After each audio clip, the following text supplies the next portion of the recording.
Welcome everybody, to another episode of Inside Scoop with Alex and Jeff. I'm Alex Dingman. I'm Jeff Doss. What's up, guys? And we have our special guest today, the originator and founder of sportmartialarts.com and so much to our sport, Emily Cooper. How you doing? I'm great. Thanks, guys. You know Although what? That wasn't even I'm quite- slightly I don't know. blinded by Alex. I know, yeah. right? It's Like almost I said, painful. if Michael Jackson did Christmas parties, this is what he would wear.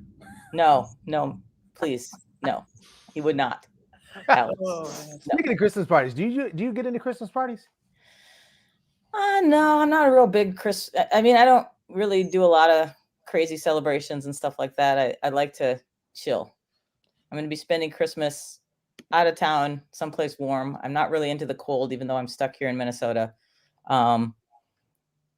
Trying to do as much as I can to not be cold, despite my circumstances. Yeah, I can't understand what to wear right now here. So it was 28 degrees this morning and then 60 degrees by noon. So yeah, I mean, I'm sure it's still better than, but it's just one of those things that's confusing and annoying. All the more reason to have a Christmas party. That's what I'm saying. I know. I saw some of the pictures and video of your Christmas party, Alex. I had a couple. Did you already of them. have your party, Alex?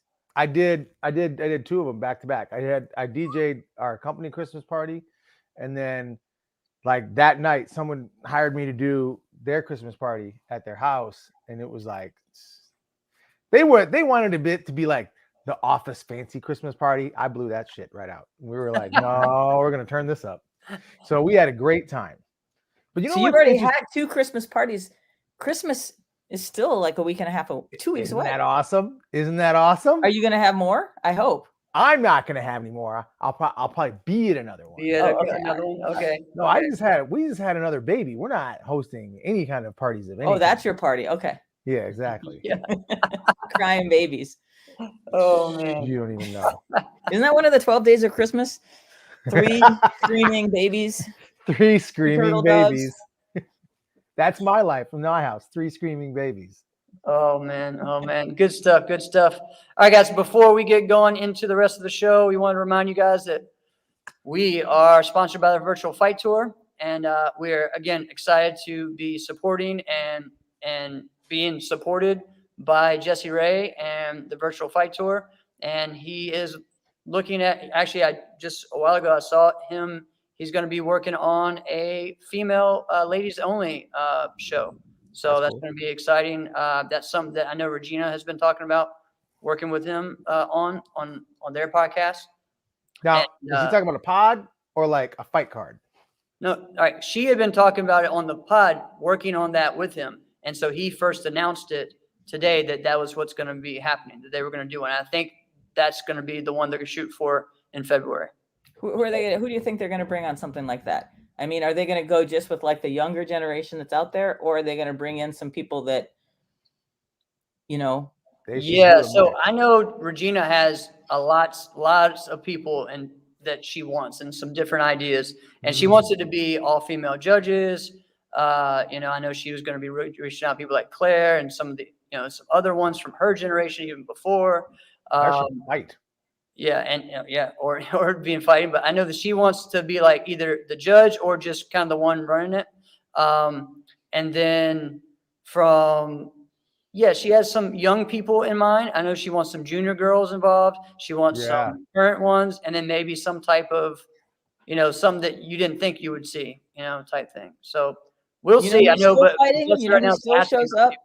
and fights and awesome from my generation. Actually, Sue Brazelton will Yes. show up anywhere, and she'll Exactly. compete and she can hang. So I'm saying bring in Yes, some of the people from the past. I agree. and see what they can do, because Sue was women great. I keep was thinking training. about this, Emily. You are like I feel like you are an unutilized super resource. Like you see every tournament, you see how everything goes. So if there's like someone on the come up, like it's not like you're not seeing them, right? If there's somebody who should be thought of being a fight card or to be a new pickup, like obviously you would have at least had your eyeballs on them. Probably, but one of the things I've always tried to do with sport martial arts, formerly Maslink, is kind of stay out of all of that.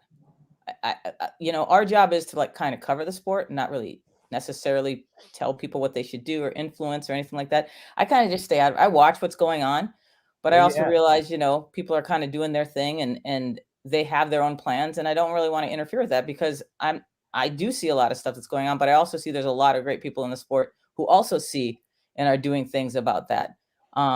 I remember way back when it used to be whenever I'd post somebody's video up that was pretty good, I can't remember who the coach was, but inevitably that person would get picked up by that team, and I'm like, wow, that's crazy. To see the impact of that on, somebody's trajectory in the sport, which is kind of cool. But I've always like when it was Maslink, when I first started, I would go to tournaments and I would film and take pictures and I'd never talk to anybody. Nobody knew that I was the person who was putting up the videos. They'd just everybody be like, oh my God, look, my video got up, but they didn't know it was me. People would see me at tournaments. Nobody ever talked to me, and I didn't talk to anybody because I didn't really want to be in the spotlight on anything. I just wanted to, and it was like kind of actually more fun when nobody knew who I was because they would just be who they were, and they wouldn't be like, I got to showcase because I might be on film, or that's my picture getting taken. I need to smile, or I need to pose, or whatever. I need to do my best trick, or oh my God, it's Sport Martial Arts or Maslink is videotaping me, and then they like fall down and screw up. So, so much pressure, and I'm like, oh, I don't. So it was really fun not to be really kind of secretive at the beginning, and it actually became really annoying when people finally figured out who I was, because then I couldn't walk through a room without like a million people trying to talk to me or whatever, and I'm like, yeah. In fact, my crew, everybody on the staff hates hanging out with me and trying to leave a tournament because I end up talking to like a million people, and they're like, we've been trying to leave for an hour. Yep. Can you quit? Let's go. And I think that's one of the reasons why like my girlfriend and my family doesn't like going to tournaments anymore. I mean, that's part of it, because it's like, all right, we can't say bye to anybody. We just got to go. Mm-hmm. And I've always been that person too. I'll just leave because I know that if I say bye to everybody, it's not going to take 3 hours. Yeah, it's going to take 3 hour goodbye. That's right. Tim Long called you the Watcher, like on the Marvel. The Watcher. That's hilarious. Yeah, Rashad loves the jacket. I know. Andrew says, what's up? So how long do you think it took before people actually really figured out it was like, oh man, that's her. She's the Maslink. How long do you think it really took? When did you start that? Well, I started in 2000. I started way back at a little tiny tournament in Wisconsin. Is the first time I remember. I have a terrible memory, so honestly, I'm probably not completely accurate, but I know it was 2000, around 2000, 1999, 2000. We did a little tournament in Wisconsin, and I remember filming there. There's a bunch of people from AKA. Willie Hicks was there. Willie knocked somebody out. He was still a junior, and I have that on tape. That's I think my first filmed knockout was Willie Hicks. And the reason I started it is I was in Minnesota. I moved to Ohio after law school and kind of started a little club karate school, and they wanted to go compete. And so we decided to go, because I was like, I remember competing, but it was years since I had competed. And I'm like, let's go. And I went out and I realized how advanced the sport had gotten in the 4 years that I had been in college and in law school or whatever, and not competing. And I'm like, wow, this is great. This is amazing what people are doing. People need to see this. Plus, I was bringing my students, and this is back in the day when you could actually take your students and the parents would be like, here's my kid. See you later. Yeah. Let me know when you're back, and maybe I'll let them in the house or whatever. And so you just go. And then the parents would say, what happened while you were there? And then you have to explain it and show video. And I was like, this internet thing is kind of cool. And this is back in dial-up. It'd be really cool to be able to show to the parents what their kids did all at once instead of individually or having a few pictures that we have to develop. So that's how I started putting it online, then realizing that lots of other people were coming to see it that were interested in the sport. And then I'm like, well, if I want my students to get better, I need them to see people that are better than them. And they can't just look at themselves. So I'm videotaping all of the other people who are competing to show my students that this is what you should be trying to aspire to, and give them ideas for, to get better and better. And it just grew from there. And I think the first time we went to an actual like world level event, it was Charlie Lee. And Charlie Lee, he's quite an innovator. Yes. We went there and I said, we'll come and we'll do all this stuff. I think we did it all for free. I was like, I'm not going to ask you for anything to help us get to travel expenses, nothing. We just did it. And after we did it, it was something that other promoters were like, we want to be a part of that. And we want to be promoted through that. And so that's kind of how it started. It's always been a passion project for me. I mean, my real job is I'm an attorney. I own my own law firm and it does quite well. And that's what I do full time. This is something Maslink Sport Martial Arts has always been just kind of a side thing. I call it my jobby because it's a hobby, but it's like a job because it takes a lot of work. Right. But it's never been profitable. I mean, people think that we're making like all this money. We're not. Most of the people that work on it aren't getting paid anything. And in fact, I've had to invest quite a bit of my own personal money into it to keep it going and to keep it successful and to do a lot of the stuff that we wanted to do and to introduce new things. Because I just love the sport. I used to compete and I have done very well business-wise for me. And I attribute a lot of my confidence, a lot of my ability to do things to the sport. I attribute some of my closest and best friends are people that I met from competition and through the sport. And if not for that, I don't think I would be the person that I am. So I feel like I owe a lot back to what I got out of it. So it's not all peaches and rosy and everything. Richard just says for a side how you treat it like I don't like, but the overall impact it had on me was a great thing. And awesome. I think and the people that I see coming up in the sport and how it impacts them and what kind of people that the majority of people that I see coming through it, like kids coming through it and then growing up and becoming whoever they become, it's something that for me is very positive, and it's something that when I see that, it inspires me even more. I think it makes people better people by being part of martial arts, but I think martial arts, in general, makes people better people. But I think then when you throw in the competition aspect of it, that just takes it to a whole nother level, because there's something about the competition aspect of it that's more than you can get from any just class in your martial arts school, right? The kids that actually go out and compete, they're more confident. They have better skills. They are probably going to be your best instructors. They are the people that make the sport look better. And we did so last year, was it last year when the pandemic? When did the pandemic start? Was it yes, 2020. Yeah. So 2020. So that's still last year, but it's almost been 2 years. 2020. So we started, because everything shut down, we started doing our SMA virtual tour, because I'm like, wow, what are people going to do? And I was really worried, because I'm like, well, we're not going to tournaments.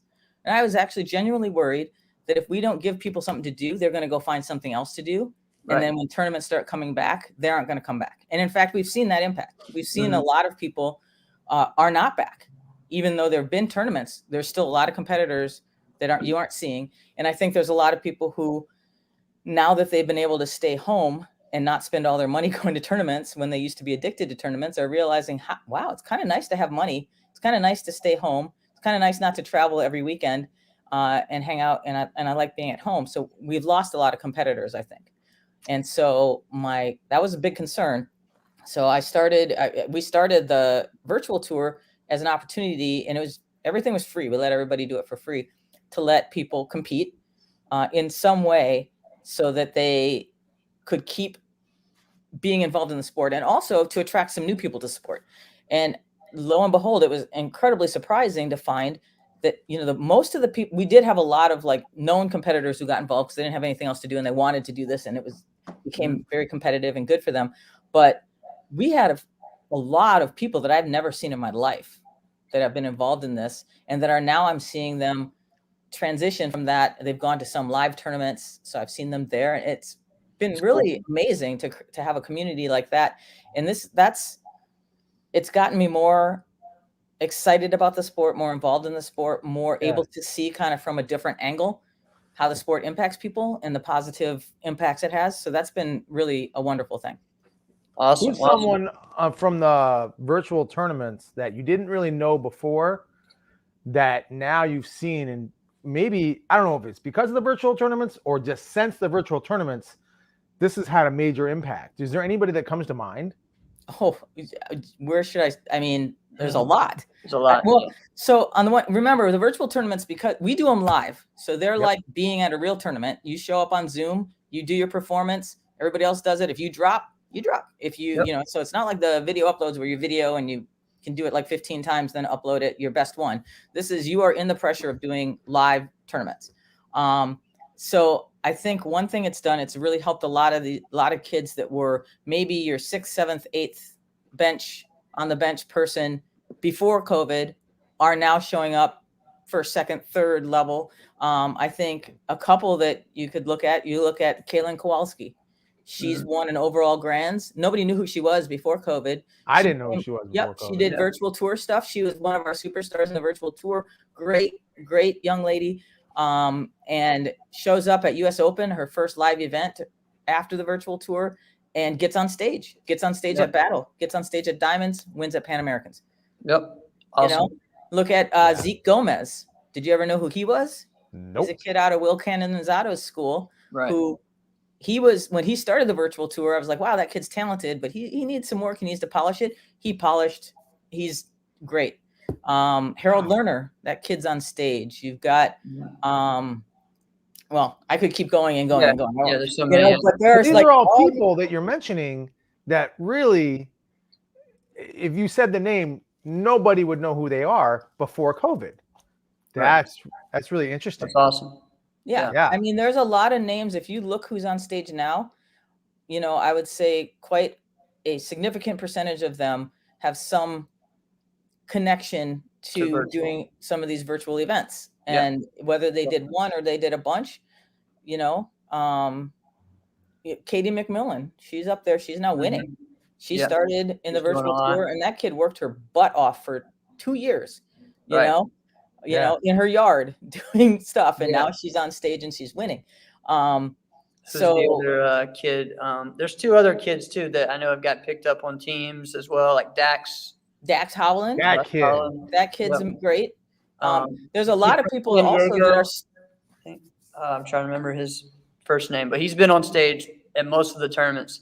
He's from San Diego or from California. Oh, Judah. Yeah, Judah. Yes. Yeah. So, I mean, those guys have been, they were just active at every event. Judah is amazing. He was hilarious. He started in the tour. He does extreme stuff. And I remember there was one incident where he's in California. He's doing his stuff out in his driveway, and somebody's walking their dog, and the dog started attacking him. That's right. He's almost been run over by cars, attacked by dogs. And, if you can get through that, there's getting on stage somewhere is like nothing compared to what he's had to go through. So see, then there's another enticement to watch the virtual tour because you don't know what you might see. Exactly. Oh my word. Yeah. I have seen living rooms destroyed. I have seen, little brothers and sisters wander like diapers in almost naked through the middle of people's performances. Yes. We have seen one of the most amazing performances. I think we saw a woman from Wisconsin, the Zimmermans.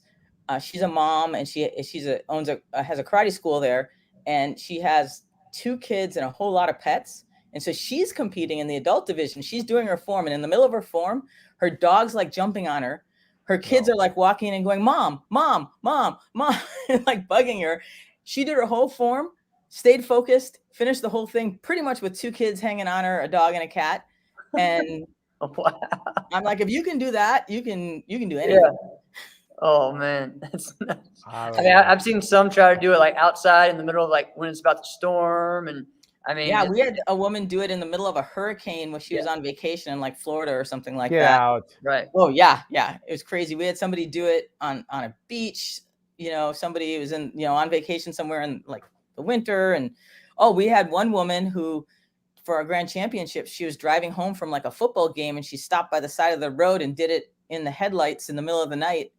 Did her performance. Awesome. That's so good. Now, devotion. Were there any injuries?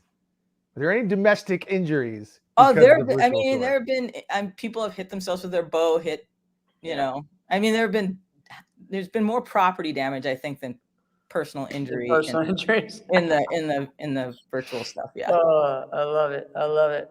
Oh man. You don't know how much we're just like watching, going, "Oh my God, are you going to Yeah. take out that wall?" And sometimes they do. I Yes. mean, we've seen It- ceilings, walls, all. I mean, it's nuts. let's just pause for a moment and just like kind of wrap our head around. It's really what we're talking about. We're talking about you really just completely changed how karate tournaments worked. Right. When really, reality, they only worked one way since their existence, right?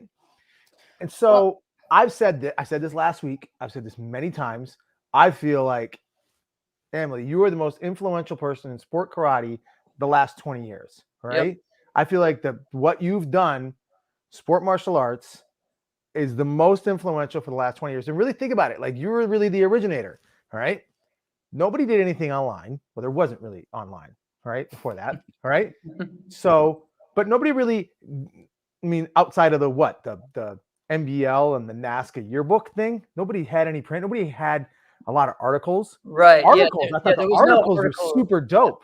Yeah, there was no articles. It was really some tricking community type stuff, websites, Yeah. maybe like martial arts tricks, Bylang, those types of Blue things. kicks, I remember that. things like that.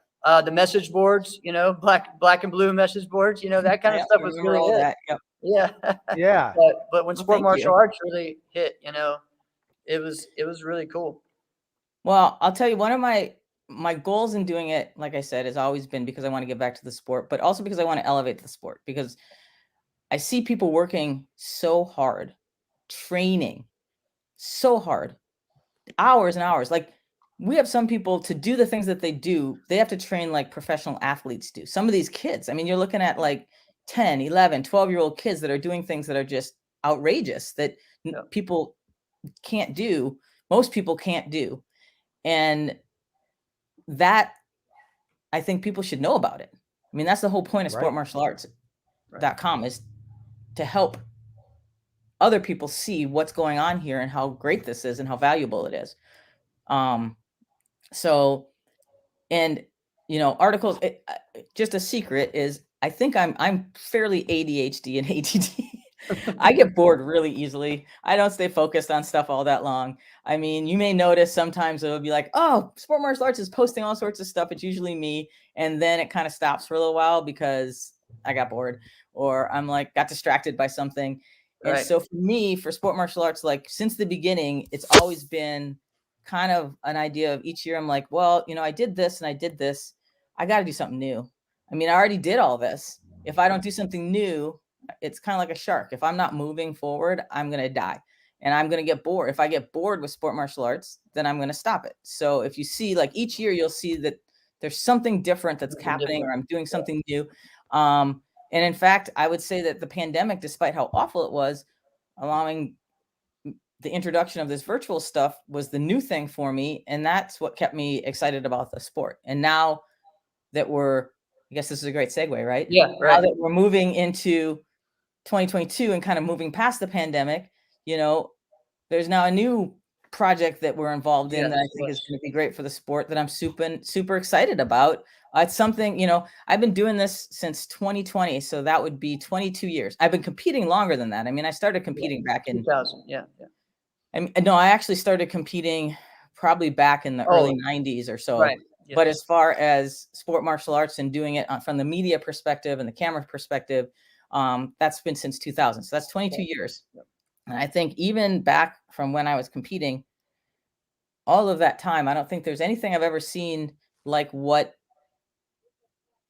hopefully, well, not hopefully, but what we intend to do with this collaboration that we're going to be doing in 2022.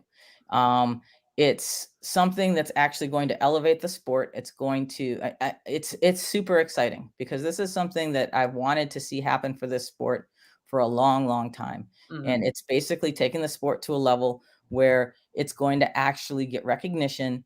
It's going to get the backing of some major players in the sport to do something that tells the story that I've been trying to tell for 22 years, but telling it in a way that's going to be more impactful, and going to tell it to people from outside of the sport community. The one thing about sportmartialarts.com, and honestly, even about your podcast and most of the podcasts and you know, Point Fighter, all of that, is we broadcast to the same people. We broadcast to the same audience. Yep. We don't broadcast out to people outside of our community, right? Yep. So we're always talking to the same people.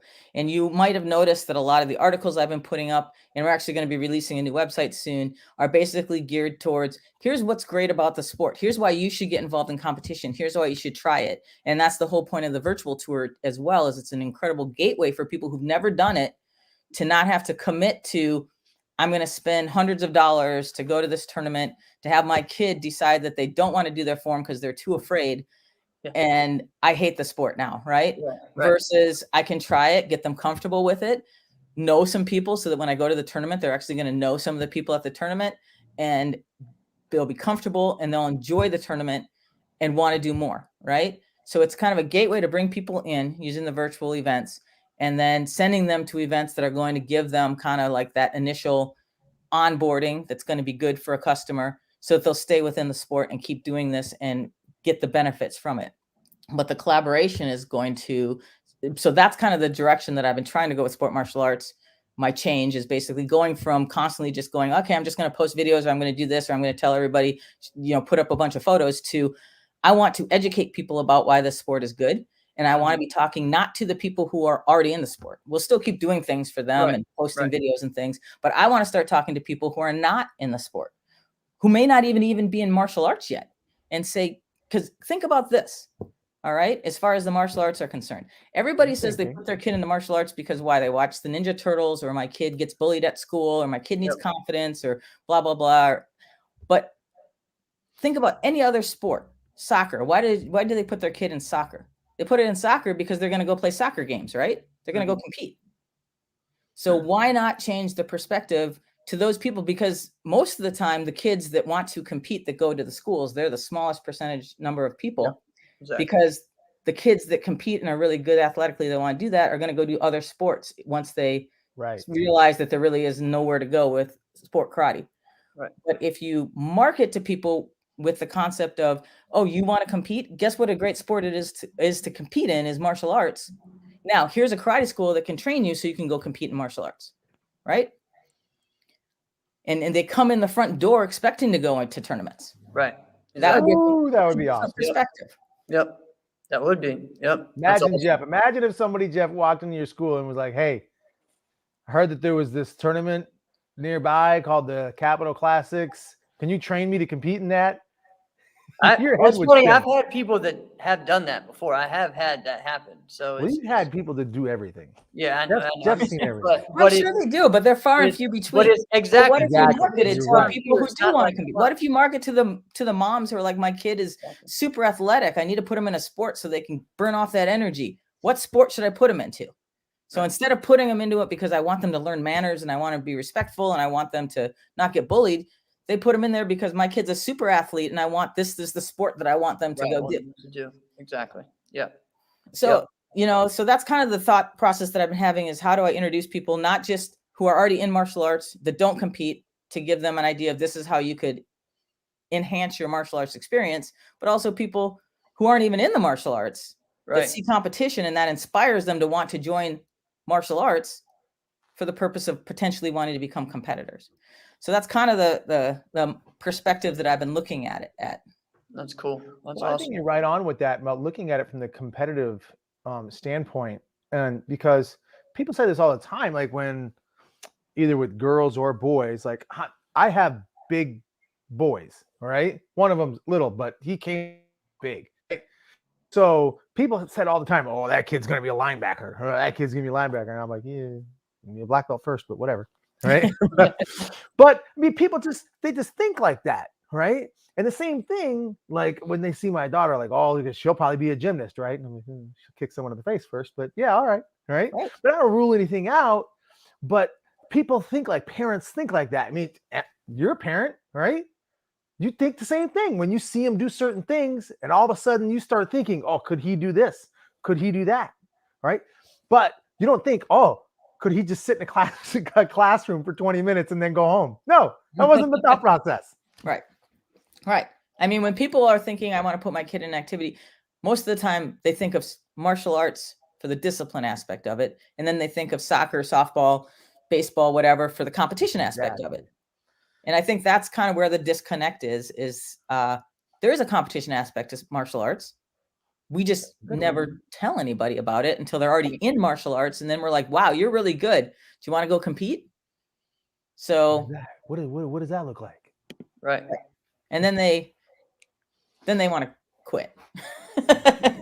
Because they're like, wow, competition is great, but you don't really do it at your school. And there's only a couple kids that do it, and you can't really teach me because you don't really know anything about competition, and you don't have a competition class or whatever. And then they go and start doing private lessons with somebody, and then they don't have an instructor anymore, and and so there's that disconnect there, and so that's where I guess where I've been when I think about the martial arts and do that. And I mean, I have the luxury of being able to do it because unlike Jeff, I don't have a karate school, so I don't have to do that. And I just have a kid, and I can see it from his perspective. It was really funny. I actually normally, if I go to a tournament, I just waltz into the tournament and I go do my thing and blah blah blah blah blah, and I never have to wait in line. But when my son, who has done martial arts, he's not doing it right now. I hope he'll get back into it. But I actually took him to a tournament, and I actually decided to be the parent and do it like a parent does, and go wait in line, get his ticket, go in, sit by the ring, do all that kind of stuff. It was an awful experience, I would tell you that. It was terrible. Took forever to be in line. Cost a hell of a lot of money. My kid's like crazy. Went in there, sat by a ring for hours waiting for our division to start. Never started. Didn't have enough judges. Finally, they found I had to go find people to judge. I was like, hey, since I know people, and I'm like, I actually do have things I got to do today. So can you guys come over and judge my kid's division? Because I think he might be the only one in it. And you're the only person, and you're the only parent in that division who could have pulled that off. There's other parents. I mean, nobody honestly, could have pulled it off like that. There's other parents who, depending on your relationship, you might be able to get people to judge. But yeah, so I was just like, look, I got, I've experienced what it's like to sit around at a tournament, and I see how it is. I've had enough of it now. I get it. This has been a terrible onboarding experience. If it weren't me, if it were just somebody who this is their very first tournament, this would be a terrible experience, and they probably would never want to come back. That was years ago that happened. But that in and of itself was enough for me to really start thinking about how can we do things to improve things so we can make the onboarding experience something that's more customer friendly so that people want to come back. That experience alone, I didn't even care if my kid won or lost. Right. That experience alone was so distasteful. I would have never come back if I weren't who I am and my involvement in the sport. And so if you think about just the common person who comes in with their yellow belt, and that's the experience they have, one, their kid is hungry and unhappy. The parent is now unhappy, and they're not going to come back. Yeah. And that's terrible customer service. And it's we need to remember that we're a sport, but we are also we're also providing a service to people, and they're paying you, and they're customers, and they need to be treated appropriately and well. And that's kind of part of like the virtual tour was a way that I learned a lot about because we did surveys after almost every tournament, and I got great feedback from parents to find out, what they liked, what they didn't like, what you like about the schedule, what you didn't like. I discovered that when we ran their divisions back to back to back, which we did, parents are like, my kid's exhausted. Because I did it because I'm like, if I run them back to back, you'll be done in an hour, and then you'll be able to go on your merry way. And the feedback was, my kid's exhausted from the marathon. Do you think you can give him some breaks in between some of the tournaments, some of the divisions? And I'm like, oh, okay. And then I'm like, oh, well, what if I run like different belt levels in the same ring so they get to see what other people are doing? So the black belts get to see what the underbelts look like, and the underbelts get to see what the black belts look like. That got a great reception. People are like, wow, that was really cool, because now my kid, normally you put all the underbelts over in one section and they never see what the black belts do. And you put all the black belts over in the other section, they never see what the up and comers are doing. You kind of mix them together with their divisions, and all of a sudden they're all like, wow, I got to see a black belt. That was amazing. And then the under black belts get more inspired to do more, and the black belts look and go, oh, I see what's coming up.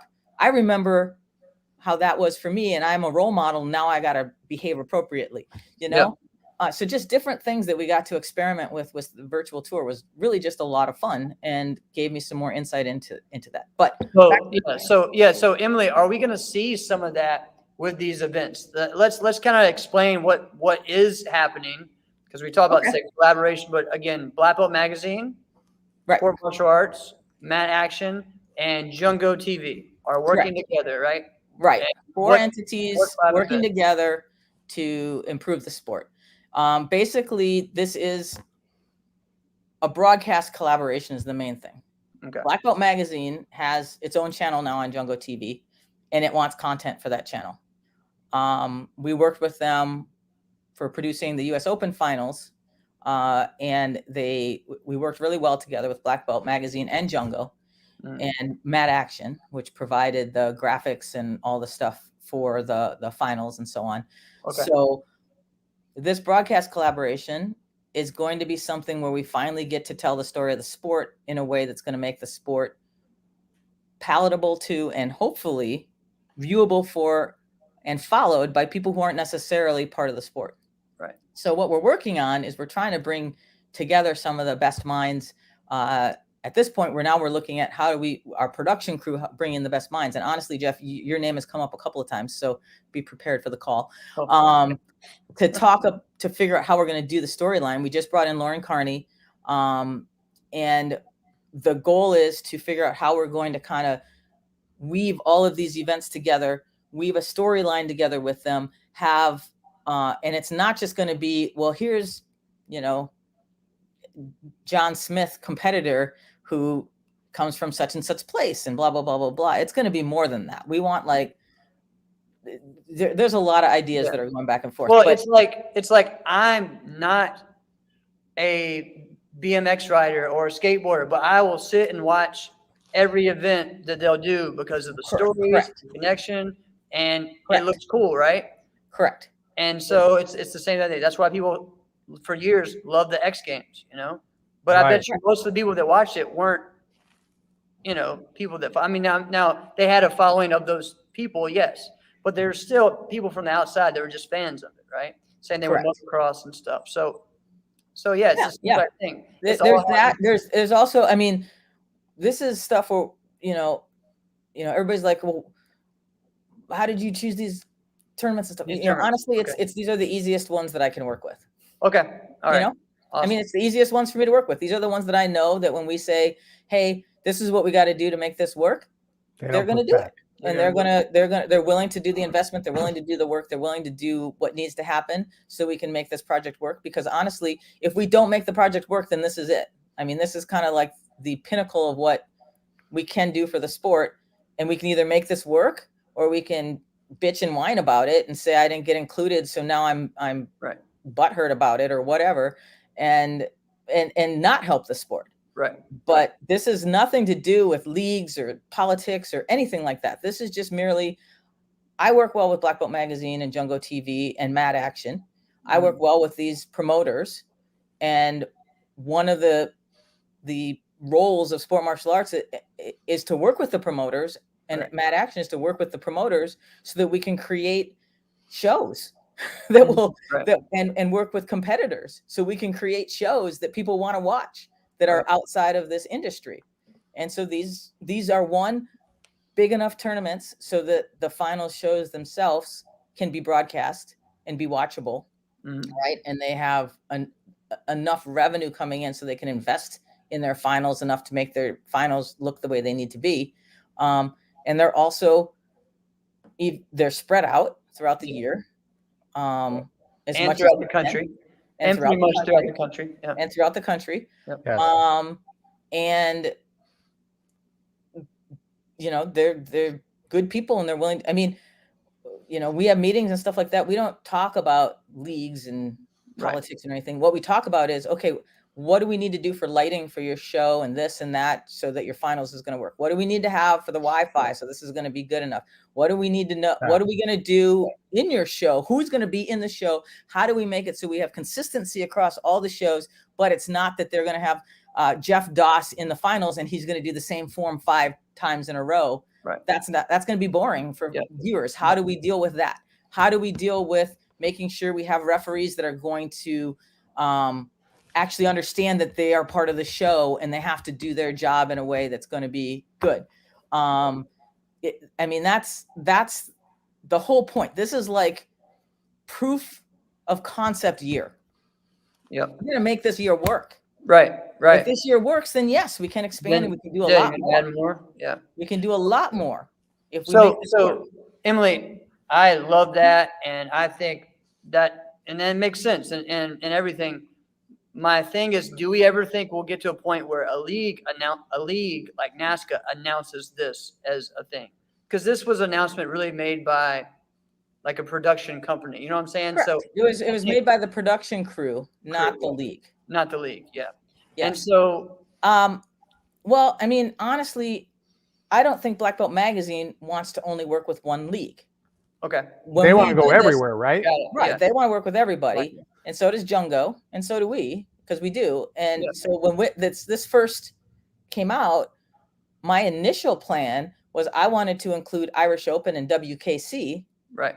But we decided that since they're overseas, that the thought of actually trying to put all of that together and do everything and broadcast it and everything and make it consistent with everything else was just going to be too hard. Right. Because we want success. So we're going for the low hanging fruit as far as something that's going to be easier to do and more controllable so that we can make sure the outcome is what we want it to be. And so it's going to have a much, much higher chance of success. So this is not league specific. This is sport karate specific. Right. This is, I mean, the thing that's being excluded is things like we're not doing traditional Taekwondo, and this is not WKF. Right. And this is not, those kinds of sport karate. This is 100% open. This is open sport karate tournaments. Right. And doing a league involving, not a league, but a broadcast shows involving that. And now who's going to be involved and how that's going to end up in the long run 5 years from now, I can't answer that question. I don't know. Well, and it's but I do know that at the end of 2022. Yeah. What was that? I was just saying, it's kind of like when you guys tried to do the Open World Tour, it wasn't just NASCA events. It was some WACO events, some WKA A lot of international events. A lot of international events. You had Mexico, which was an NBL tournament. You had a lot of different. I mean, that was one where it just didn't really have the structure that it needed. Yeah. It needed people who were going to actually sit down and make it happen and had the time to make it happen. And that just didn't have that. But this does. And I mean, one of the things we're trying to do is be very inclusive. I mean, I'm working right now. We're working on like concept and all that kind of stuff for how we're going to do the shows. And, Hunter Lyon and I are the ones that talk about this most of the time for Mad Action. And we were just sitting and talking, and Hunter's like, look, we need more people. We need more brains. We need more people getting involved in the production part because we can't do it. We can't do it all ourselves. Right. And I'm like, yeah, you're right. And lo and behold, that night, that's pretty smart. Lauren Carney called me that night to talk about copywritten music and stuff like that. And I talked to her. And so, she knows a lot about the industry. She's been involved in live productions and things like that. And she knows competitors. She knows kind of how a show needs to run. And so she wants to be involved. And we're really excited about that because she thinks she's a great person to be involved. And we want the right people in the right seats doing that. I mean, you may not realize this, but Toby Ruth, part of the Battle of Atlanta, he knows a lot about production. And yes, I mean, if you've seen his tournament, you can see that. He's got some brilliant ideas. We have a question right here, Mike. I mean, from Mike, just about this, and I'm sorry to cut you off, but Jungo TV, is it a subscription-based type thing, or is it a free? I've just for people. Jungo's free. Jungo has its own app, and it's free. Like the U.S. Open was broadcast on Jungo in 2021, and all you needed to do is download the app, and you could watch it. So the Black Belt Magazine's channel, which will be on Jungo, you just need to download the Jungo app, and you can watch all the shows. They have shows on there already. Just not sport karate tournaments going on, but they have. I think they do like some show mano a mano, and they've been. They were at Diamond Nationals interviewing a lot of people, and I'm not sure if they put any of those interviews on there, but one of the beautiful things about this is sport martial arts. It's me and other people, and like I said, we don't necessarily get paid for most of the work that we do. And we don't have time to be like a full-blown production crew. We just don't have the staff. I mean, this project is going to involve me putting in a lot of my own personal money, because we all agreed, the 4 that are part of this, that we're all kind of paying our own expenses for this first year until we can get it off the ground. But as far as Black Belt Magazine and Jungo, what they're doing is their expenses are, they're going to be doing the post-production for interviews and the storylines and things like that. So you're going to see Black Belt Magazine at these events. They're going to be probably following people around, videoing things, doing interviews with people. We're going to really be trying to get what we need to make sure we can tell these stories and make sure we can weave all of these events together. I mean, this may go as far as us talking to competitors and saying, hey, look, you know what? We know you're probably going to be winning at the next 5 events. Can you like come up with more than one routine? Yeah, Ooh. exactly. Because if you do the same routine at 5 events, people are going to be bored out of their mind. And this is now a show. This is now not just a finals, but it's entertainment too. Agreed. We need to cater to the crowd. Who would be, over the years, who would have been the perfect athlete for this type of format? I don't know, but I will tell you what. One idea I had, and I would love to have this happen at these events. Oh, I can't wait. Okay. And I got this when I was at Diamonds, and I was talking to Chris Walker. I said, okay, that's what always if a we great recipe for created- conversation. What if we created a decathlon challenge? You have to do 10 different disciplines. Right. And because we went through all the Chris different Walker's things that the only Chris one who Walker's could do done. that.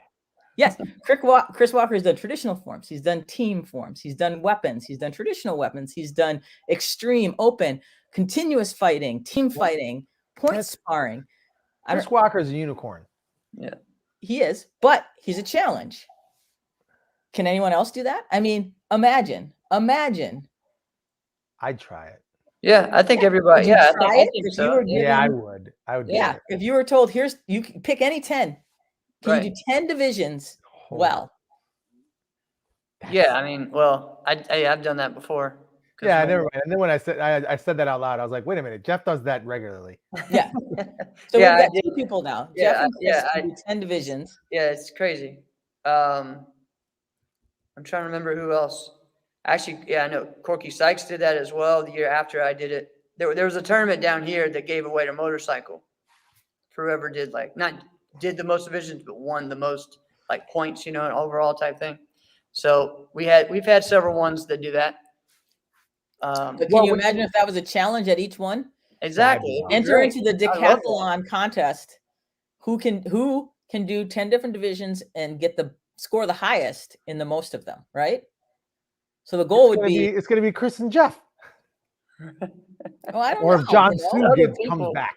Listen, I mean, people who can do Rashad can do it. Rashad. Rashad can do it. Never mind. There's All right. lots of There's guys, some and people. There's There's a some lot of people junior out there. competitors that are on their way up too. They're on that transition that can do Yeah. it. So, I think it's Well, mostly when now you junior mentioned- competitors are the most likely that Mhm. can do something like that, because there are junior competitors that will Yeah. I compete do it all. like- That's true. and 15 even divisions. newly ones like Julia Plocker does pretty much everything. Her does brother a lot of does stuff. everything. There's lots Jonah. of ones like that. Yeah, I remember. I don't know if you know her, but she did virtual stuff. Alice Gross. Yes. I would look at her virtual registration, and she's got 11 divisions. I'm like, oh my god. Right. Right. Yeah, it's so there great. is, there are people that can do it. There's just a small handful, but I think that would be a lot of fun. To Hey, challenge. so Emily, Yeah. Richard Osborne brings up a good question and just a concern about. He said, "My only concern is we need to make some changes on the events and the product itself. Being story/competitor based, it will take the pressure off a sport that needs some polishing. Give us time to make some changes." I So, think that's kind of the goal, right? well, Yeah, yes, I mean, what he's saying is there's still things that we need to change before we highlight it. But so how do we do it? So what are some of the things that are we really need to change that will help in this project? Yeah. Oh, we only have 10 minutes left. I know. No, Emily, this is your Organization. time. We're just living in it. Yeah. Look, I've been in 22 years, I've seen many, many things that need to change in this sport. I mean, we don't have enough time to go through that Right. list. And honestly, we don't have enough time to change them before this project goes forward. No. Yeah. I have learned one thing from doing sport martial arts and media, and that is no matter what's going on in the background, if you do it right, no one needs to see the crap back there, right? Right. So you don't know how many times I've gone to a tournament, taken a picture of somebody looking like they're doing a perfect kick, but their form looked like crap and they fell all over the place. Right. But that Right. picture That made picture them made look them- like the ultimate martial artist. So true. So as far as this is concerned, what we can do with media is you can make, we can put lipstick all over this pig and make it look real pretty for everybody else and worry about the changes later. Because yes, we do have to make a lot of changes, but Yeah. those changes are going to follow the lead of the progress, right? So we need to make the progress. We need to move forward. We need to see something happening that people are reaching for and striving for and see success in that. And then you're going to see changes because then people, like the virtual tour, we just did it. Yeah. And we made changes as we went along to accommodate what we realized needed to be changed to make it a better product. So right now, I think we can make what we have look pretty darn good. Yep. Well, Right? speaking of just doing it, I got a question because this is kind of a throwback. So one time when I was present, when you just took it over and just did it, it was the men's fighting division for the AKA at that time Grand Nationals. And this is when you just decided I'm streaming the whole thing. And I don't think we were really streaming everything at that point. And you just took over. You ran everything, right? And you said, we're going to do super lightweights all the way up to heavyweights. Put in your brackets now. Give me your, because it was cards. Give me your cards, all right? And then the brackets were set. And everybody left feeling like this was great, all right? I'm a heavyweight. I know exactly when I'm going to go. I don't have to sit around and check in. When am I going to go? When am I going to go? Are you up next? Do I go after you? Everybody just knew. And if it took an hour, if it took 3 hours, they were fine with it because they knew. So tell me, was it that tournaments didn't let you continue doing that? Or did you feel like that was way too much more work than it was worth? Yeah. Because that was one of the best ran events. This is 2015 AKAs. All right. One of the best run events ever. And you ran it. Well, I ran it because I was running it as a show. Exactly. Right. And you can't have verbalized dead that. time in a show. You can't have people sitting around counting their cards and figuring everything out. No. That's the worst live streams ever is when we stick a camera in a ring and it But we goes see it all and the then time. there's like 10 minutes of Sitting, people just looking at sitting and people's stretching butt. in the middle Yeah. of the ring while the judges are going to the bathroom or whatever, Right. or they're thinking about, are we going to run another division? It's the worst. So I did it because I knew I was going to live stream that division. And I was like, if I'm going to live stream this, I'm going to make it so that people want to watch this live stream and you guys are all just going to get to benefit from it. As far as that, I think, I don't know. I mean, I think part of it is a lot of times when I go to tournaments, there's a lot of stuff that I have to do and I can't necessarily just run a division or run a bunch of divisions. And some of it is, a lot of promoters want to run their tournament the way they run their tournament. And I'm not going to step on their toes and I'm not going to go, do something unless I feel like the promoter wants that to happen and welcomes it. I mean, AKA Warrior Cup, I have a special relationship with because, Hunter's one of my best friends and I've known Sharky since the dawn of time. They would allow me to do something like that. And there's other events that would allow me to do that as well. But there are events where I do understand, look, the promoter wants to do this themselves. This is their event. This is their thing.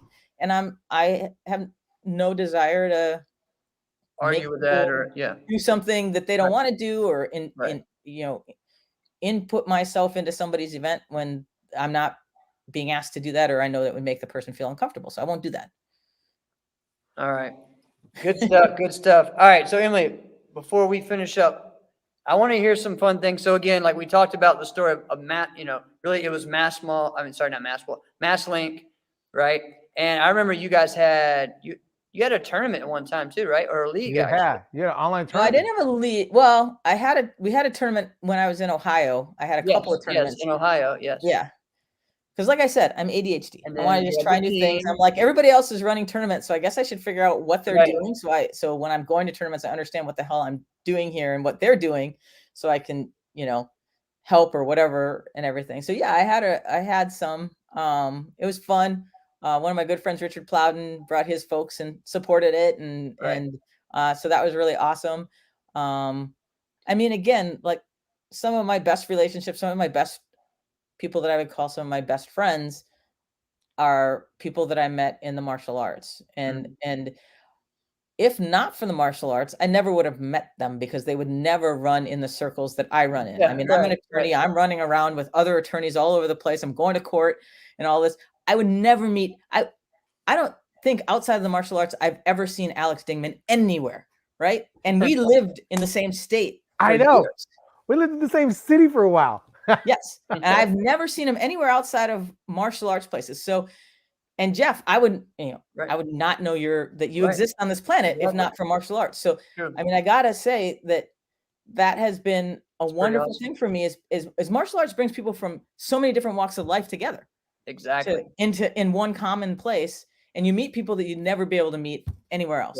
And you Correct. realize because you have this thing in common, this craziness that we call martial arts competition that we all keep coming back to and banging our head against that brick wall, which some might call insanity and others call open sport martial arts competition.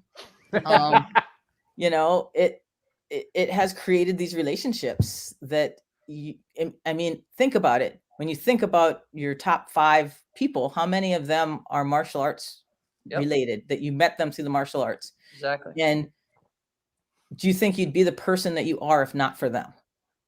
Correct. Yeah. I mean, No. it's so true. So true. Yeah. All right, Emily, give me maybe 1 or 2 stories to finish this up of the sport, like something crazy or something fun that we just need to hear. Maybe behind the scenes of sportmartialarts.com. Oh, I got some questions about that for sure. But Oh, I want to hear man. this. Alex, timely. All right, let's remember timely. I'm Yeah, aware. yeah. I'm I aware. told her an hour. All right. Yeah. aware. Well, I mean, we've got some. It's been crazy. I mean, I remember when we used to go to tournaments. I used to bring all my students to it, and we'd get one hotel room, and I had kids literally sleeping in bathtubs and in drawers of the cabinets and stuff like that all over the place. Just so because we had one room, and that was it. We had oh God, I don't remember the name of it, but we had a van. I bought this van. And it was just this big junker, and it was what we drive across the country in. And I remember we were coming back from some tournament, we were driving to Amerikick one year, and do you remember Jeff LaFrance? Yes, Yeah. yes. Great guy. Jeff LaFrance, and we had Steve Miller, and Steve was driving. It was the middle of the night. We're all sleeping in the car. Steve has it on like auto speed or whatever, speed control. And all of a sudden we hear this big boom. And everybody wakes up. We're like, what happened? And he's like, I think I hit a deer. And he did. He hit this deer. He just totally destroyed the front of it. And he didn't even put on the brakes. The only reason we slowed down is because of the impact from the deer. And then it went right back up to the speed it was before. We just kept That's going. crazy. So we get to Amerikick, we have to get like blood and deer guts off the grill of this van that awesome. he destroyed. And then I remember one time we were coming back from someplace in New York, and I decided that I was going to go through Canada, and I had a couple of these kids with me. With their parents were like, "Yeah, just take them." And so we're about to go over the border, and they're like, Oh, no. "Is this your kid?" And I'm like, "No." Like, well, do you have permission to take it across the border? I'm like, I didn't even consider this. And that was like right after we had come in the other side through the Detroit area with a bunch of kids, and they're like, do you guys have weapons? And I'm like, shh. And they're all like, yeah, I have nunchucks, I have bow, I have commas. And they're all like pulling out all these karate weapons from all these different parts of the van. And the Canadian, they're insane. They're like, what? This was many, many years ago. So back it wasn't quite as bad as it is now. And they let us in. But after I explained that they're just demonstration things for karate. But I mean, it was just insane, the types of things that we did way back when. I mean, you remember, Jeff. Oh, yeah. I remember. Days. I remember the good old days, the good old days. I mean, one of the coolest things you did was you actually released like a CD or DVD that I think it was 2000 to 2001. It was like the best junior forms or something, right? Yes. I think it was like the best 15. I think it was like an age group, like 15 to 17, actually, I believe. Because at that time, you think like the 15-17 division That was in NASCAR phenomenal. and NBL were just full of talent. And it was so much fun. It was Still legends to this day. Yeah, I mean, it was just, and you couldn't just pick one league that, oh, this had the best or whatever. Because at that time, we were doing, like myself, Daryl, a lot of us were doing both, you know? Yep. Both. And so it was really cool. And I remember just being featured on that was a big deal. You know, it was kind of like, this is the next step of like, kind of like being featured on a Black and Blue video. Right. Back then, you know, but different because like your form was picked to be on this, you know, and that was something really cool. I probably still have that. I still have like I'm slight hoarder when it comes to some of this stuff. I still have all of our printed material, I all sent you sorts some of VHS DVDs and tapes, CDs. you know, years ago. What was that? So I sent you VHS tapes. I still have that. Years ago, yes. I think I digitized parts of it. I still have quite a bit of it. I remember maybe it was 1990 or 1991 Diamond Nationals. Yeah, and I don't know if you remember the Diamond Nationals, Jeff, because back then, remember it was when Casey Marks and her mom was insane, and they would literally bring signs that would say 10 on it, and when they would do their form, they'd hold it up and be like 10, 10, 10. They would just go nuts all the time. Yep. And this was finals. You heard two people, Casey and her mom. Yeah. Oh, well, her mom would get the entire crowd to go insane. The crowd went nuts. And at the Diamonds, they would have, like, remember, they have the Friday night team fights, and then they'd have the whole team challenge, whatever, the world and national demo teams or something like that doing their thing. Yep. And, you know, they had those two guys. What were their names? Alex from Wisconsin. Wait, are you talking about the Wisconsin guys or the Wisconsin dudes that would always win the national one? You're talking about Team Extreme? Yes. Yeah. Okay, Team Extreme was Jeff Welch. It wasn't Mike Welch and Jeff. It was some other guy. So there was four of them. Well, at one point there was four. No, it was when there was two. There was two guys that used to always do the sync one, as I recall. But anyway, so I just remember those Friday night events. Yeah. Were probably some of the most exciting finals you could ever watch. I mean, you get packed into this little room. I was always way in the back, and I remember being way in the back with my VHS recorder camera, holding it way, way up. Yeah. You know, going, oh my God, all the blood is rushing out of my arms. I hope I, don't pass out, as I'm trying to video this thing from the farthest back corner you possibly could be on, standing on a chair behind everybody. And I'm videoing this whole thing. And I think that was the finals that Kim Doe first made. Okay. So, yes. So, this was, 91, 92. Yeah, you're right. Yep. And I remember watching that Kim Doe form and going, oh my God, that was amazing. I've never seen anything like that. And then immediately going back to my karate school and trying to do like a spin kick into the splits and pulling a muscle and being like, oh my God, I'm never going to do that again. And, and he didn't, he didn't really do anything that you see the kids doing today. Right. I mean, he did, I think a back handspring or something like that, or a back tuck. Yeah. Back tuck. Yeah. But his kicks, honestly, I really miss kicks. Yeah. I miss people doing forms where they demonstrate just some amazing basic karate kicks. What was the last hook kick you saw in a form?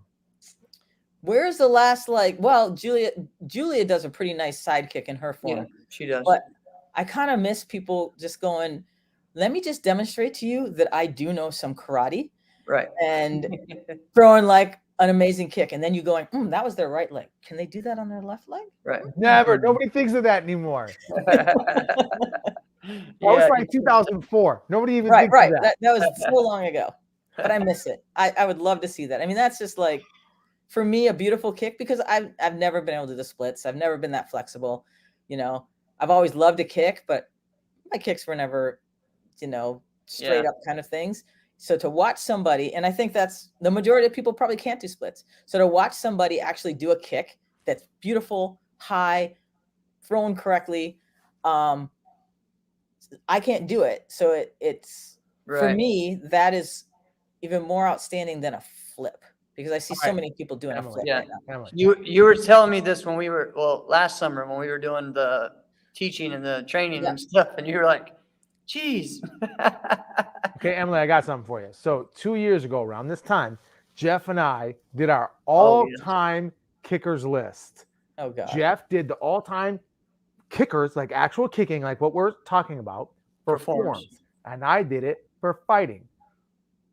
Who is your favorite, or do you think is the best kicker ever in forms or fighting? Who do you think? Well, I have my favorites. I don't want to like say somebody's the Say it's the best, best, yeah. because Well, I'm who's probably your going to favorite? miss somebody. Who's your But favorite? I would say my favorite kickers. So Pedro is one of my favorite kickers. Yes. He was very impressive when he was doing it. God, what's her name?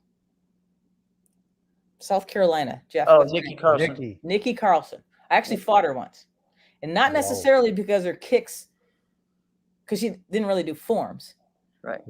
but that girl kicked like a mule. Yeah. I fought her, and I remember she was side kicking me in the arm, and I was blocking her kick. She wasn't scoring anything. She won the fight. It was like 3-1 or something like that. But afterwards, I woke up the next morning. I couldn't move my arm because she kicked me so hard. I was like, ow, that was really painful. Christine Bannon Rodriguez has amazing kicks. What about forms? Well, Christine did forms Yeah. She and did. fighting. Would She you did. think She Christine probably Bannon could be a Rodriguez is the decathlete. best forms kicker, though? What was that? Was she your favorite or the best? No, again, like I said, I'm not super flexible. So anyone who's flexible for me, I'm like, whoa, that's pretty amazing if it's like effortless to do that. Mark Canonizato, I would have to say, when I think about kicks, Mark Canonizato, Did you put him on your list, Jeff? No, I didn't. he was like, when he threw a kick, I'm like, does he have any weight in his leg? Because it looked like it was so easy for He him. just placed it there. Right. Yeah, He he placed it there. It was there. But it had power in it too. It just looked so effortless. So that was always amazing for me watching that. Who else? Kicks. Despite what you're hoping, Alex, I'm not going to say you. I'm not thinking me. Jeff has amazing kicks. I was thinking And he Jeff. also has, I think, an almost bizarre level of flexibility. Right? He can do some stuff with his body and his legs that like most normal people can't do. Chloe Bruce. Yeah. See, don't get him started on that. But, yeah. I'm not a major fan of her form kicking. Is it because you're jealous? Oh my gosh. It's because I don't think they're actual martial arts kicks. Jeff, let me put this thing. Jeff and I put out a top 20 list.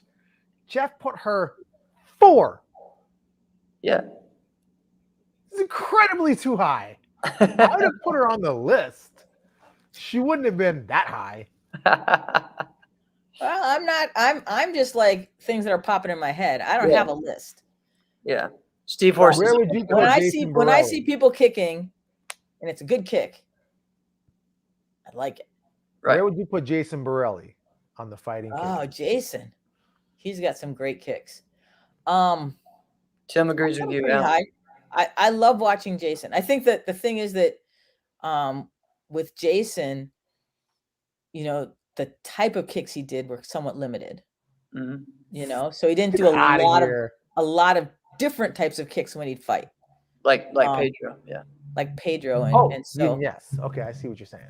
Yeah, I mean his kicks were beautiful, but you know you can kind of count them on one hand, and you know I for fighting, for me, I like appreciate someone who can do a lot of different things. Yeah. You know. Yeah, like that style, that Boston Taekwondo style of Pedro and the Brady's, that they would be hitting people with tornado kicks to the body and 360 wheel kicks and all kinds of stuff. Yeah. But his signature kick, the axe kick, was, you know, when that showed up, you're just like, ooh, yeah. You know. Yeah. Right. Rewind that. Yeah. It was crazy. Oh man, this is good reminiscing. And Emily, so I'm sure all of us will see each other at AKA, so we're excited about that. Tell tell us one thing that we all can look forward to, and then this is how we'll end the show. Well, I got wait, Jeff. Before that, I have one more question. I promise I'll make it quick. So, Emily, I don't know if you remember this, but there was like a number of years back when Team NK was like early stages. We were all training in South Minneapolis, and you were like, "Hey, boys, you're gonna have to step it up if you're gonna beat this Paul Mitchell crew." And at that point, we had beaten like nobody notable, and all of us kind of looked at each other like, "She really think we can do this thing?" And apparently you did, because we did, right?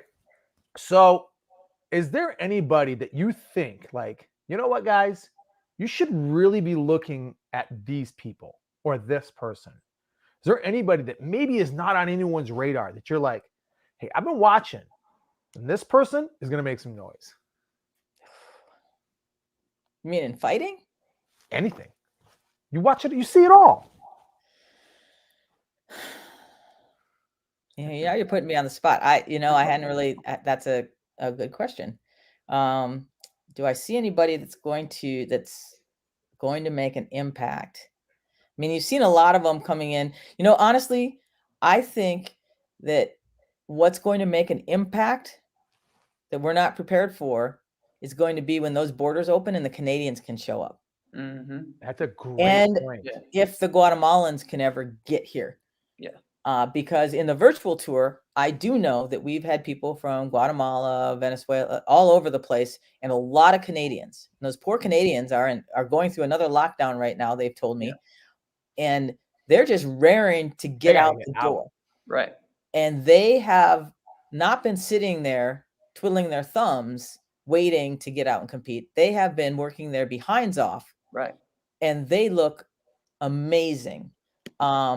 And the Puerto Ricans as well. So I would say that when things open up and people can actually get here from other countries, Americans, I hope that you guys are training. Yeah. Because when they get here, there's a call to they action. are going to run over you if they can, because they are chomping at the bit to be let loose to show their stuff. And they are like, it's awesome. They're not going to come here and spend all their money to come to the United States and be like, oh, boy, you're really good. I just came to watch you. They're here to kick your ass. And yes, so honestly, if I were training here in the United States, I wouldn't be satisfied with, oh, I won or I'm doing great. I would be looking at what's happening over the border and watching some of these people on these virtual things and saying, who is it that I should be watching out for? Because as soon as they're able to get here, they might show up in your division and knock you just right off your throne, because they're watching you. That's for sure.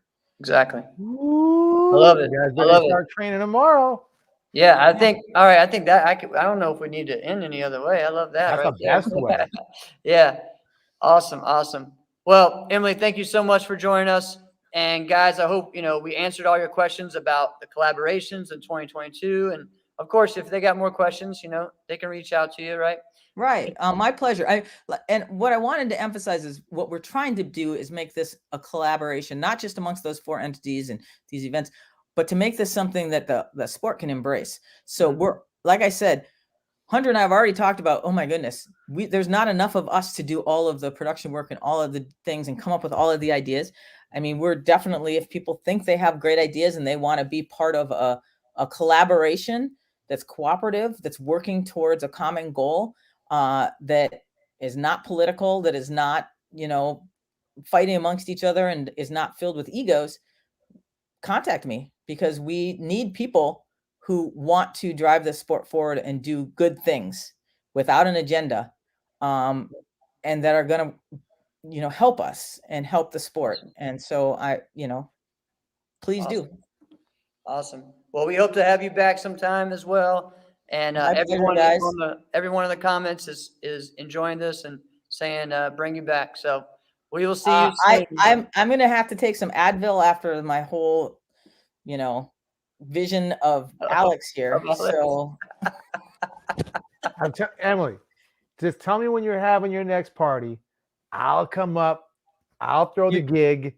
He'll DJ. We're yeah. gonna have a good time. Can you like make that thing light up? Can you bring something that like actually is like a strobe light type of jacket next time? I can make that happen for you. I'll Okay. make that happen. All right, that's what I'm looking for. I would like to see some epileptic seizures happening in the audience from whatever you decide to throw on there, Alex. Oh man, good Hey, stuff. for real though, Nick Schneider is the whole reason I even gotten into DJing. I don't know if he told you that. No, he didn't, but I'm going to mention to him and he's probably going to be like, what have I done? Oh, for real, exactly that, right? I did it as an original lockdown COVID like joke with my wife, and now it's one of the greatest things I've ever done. Oh Lord. Oh, well, guys, thanks for having me. It was Thank my you. pleasure. I Thank enjoyed you. talking to you. And Jeff, I'm reaching out to you. All right. Sounds great. All right, Thanks, Alex. guys. This has been another episode of Inside Scoop with Alex and Jeff. I am Alex Dingman. I'm Jeff Doss. Thank you, Emily. Thanks, guys.